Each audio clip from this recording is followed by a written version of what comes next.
Grand Lille TV, 7 jours, 7 minutes.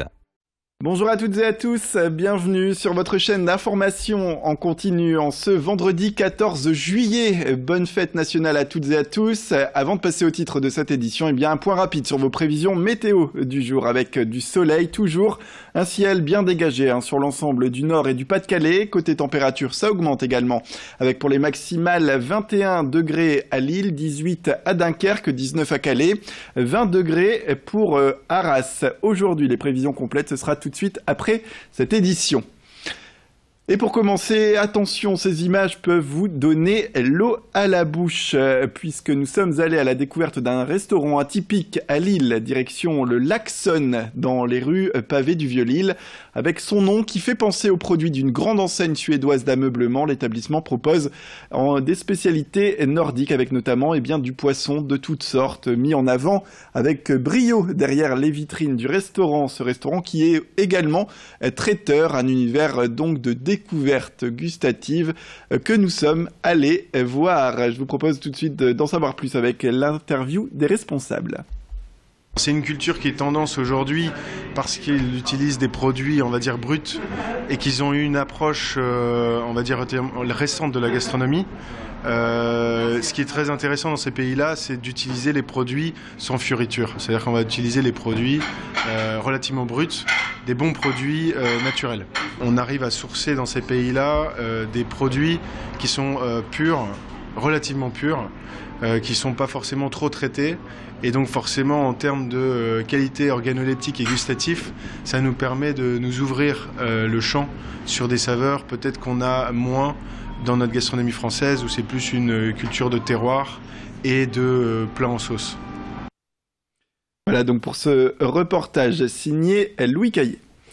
Nous partons du côté de Boulogne-sur-Mer à la Capelle pour vous faire découvrir ou redécouvrir le domaine de Comteval, bien caché derrière des murs et des haies qui l'abritent, près de 2000 plantes différentes.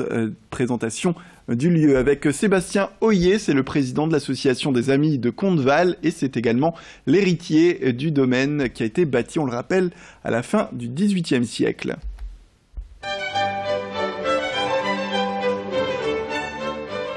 C'est sous Louis XVI que le parc du château de Comteval voit le jour. C'est l'un des premiers jardins anglo-chinois de l'histoire.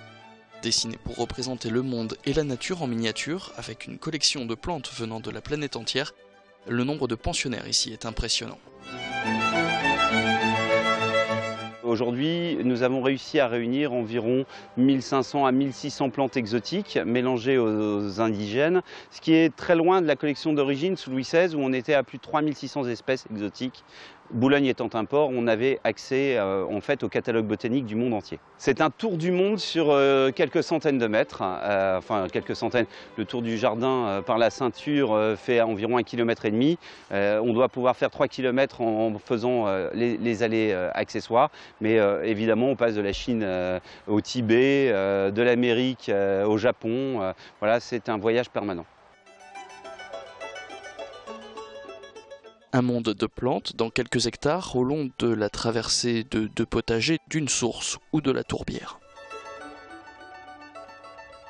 La tourbière est remplie de camélias qui ne sont pas en fait actuellement à considérer comme plantes rares, mais là, étant donné qu'on en a plus de 200, on a des hivers très fleuris, mais voilà, on a des floraisons exceptionnelles de crinodendron du Chili, de goyavier, tout un tas de plantes, et y compris par exemple le Magnolia Delavai qui n'est pas censé résister au gel et qui fait une floraison absolument sublimissime tous les ans. À la base, un jardin privé, il ouvre ses portes au public lors des journées du patrimoine en septembre, ou alors pendant les rendez-vous au jardin, un événement organisé par le ministère de la Culture au début du mois de juin. Mais pour les plus curieux, les grilles de Comteval peuvent quand même s'ouvrir tout au long de l'année. Ce jardin se visite pour les groupes sur réservation et là en fait je me fais un plaisir de les accueillir, de les guider et généralement voilà, on ne compte pas son temps ni les minutes de plaisir. Car tout au long de cette visite, Sébastien, qui se fera le guide, racontera de nombreuses anecdotes historiques sur ce jardin qu'il connaît depuis tout petit. J'ai un goût particulier pour les plantes odorantes. Une plante préférée, c'est difficile pour moi. C'est comme à une maman qui a 12 gosses de dire je préfère celui-là plutôt qu'un autre. Voilà pour ce reportage signé Vincent Vieillard. Et d'ailleurs, avec ces belles journées qui s'annoncent et en ce long week-end, en cette période de vacances, place aux idées sorties de l'été avec Estelle Dargent, journaliste pour la radio Métropolis. Bonjour à tous, on fait le point sur votre agenda de l'été. Que faire au mois de juillet et août dans la métropole lilloise et sur le littoral? Plein de choses à faire et on commence par Tourcoing-Plage. Vous le savez, plusieurs villes de la région proposent comme ça leur plage en ville, Lille, Lambersart, Arras et donc Tourcoing. Ça se passe au parc Clémenceau. Attention, ça ne dure pas tout l'été, c'est jusqu'à la fin du mois de juillet. Les animations et les ateliers sont gratuits. La plage, la vraie maintenant, on part à Boulogne-sur-Mer. C'est pour la fête de la mer. Ça se passe du 13 au 16 juillet avec au programme des rassemblements de bateaux, un marché de la mer et aussi des sorties en voilier. On part un peu plus loin dans le mois, à la fin du mois de juillet maintenant, le week-end du 28 au 30 juillet. C'est le festival Les Nuits Secrètes. Ça se passe à Aulnoy-Emery, un festival de musique avec sur scène Chinese Man, Camille ou encore Julien Doré.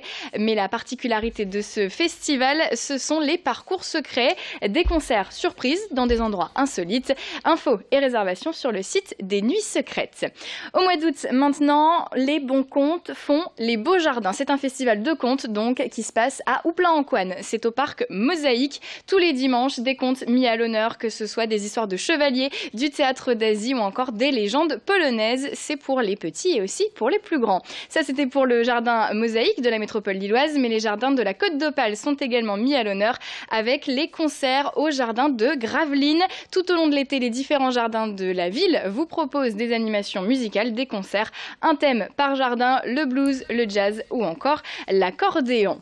Et on termine avec un bon plan relaxation, ça sert à ça aussi. Les vacances, c'est le yoga dominical gratuit. Ça se passe à la Citadelle de Lille tous les dimanches de cet été, du yoga gratuit en plein air. Rendez-vous donc à 10h30 le dimanche pour se faire du bien en toute convivialité.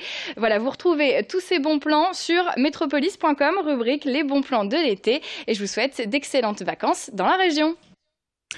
Et place pour terminer à une exploitation agricole peu ordinaire. En 2015, Christine Delécluse a repris l'exploitation de ses grands-parents et de ses parents à Quesnoy-sur-Deuil et très vite, elle a abandonné l'élevage traditionnel de vaches laitières dans sa famille pour s'adonner à l'élevage ovin. Vous le voyez sur ces images actuellement. Son exploitation compte 18 chèvres et 8 bébés qui sont nés au printemps. La particularité de cette exploitation, ce sont les chèvres qui produisent de la laine angora. Elles sont originaires de Turquie et elles produisent donc cette laine mohair, une matière première noble, fine, souple, douce et chaude. À partir de cet été, Christine d'ailleurs organisera des visites de groupes ou de familles sur rendez-vous. Pour la retrouver sur les marchés salons, direction Facebook Mohair du Val de Deuil, ou sinon sur le site internet de vente en ligne qui porte le même nom, ou encore au Drive Fermier de l'Homme avec le retrait au lycée horticole de l'Homme. Je vous propose d'écouter d'ailleurs cette agricultrice qui aujourd'hui s'est donnée à l'élevage ovin. Il n'y a que chez les éleveurs où vous retrouvez un mohair produit en France. Le mohair que vous trouvez dans le commerce vient essentiellement d'Afrique du Sud. Donc c'est vrai que les éleveurs français travaillent à la qualité de la fibre tout le temps par le choix de reproducteurs, essentiellement par un suivi génétique qui est fait par Capgène et qui nous permet toujours d'affiner, d'améliorer la fibre. Ça demande beaucoup d'attention. Elles sont un peu précieuses, donc elles n'aiment pas la pluie. Elles demandent beaucoup d'attention, mais elles sont très, très attachantes et très faciles. Voilà, c'est la fin de cette édition. Merci à toutes et à tous de nous avoir suivis. Restez avec nous, l'information continue sur votre chaîne.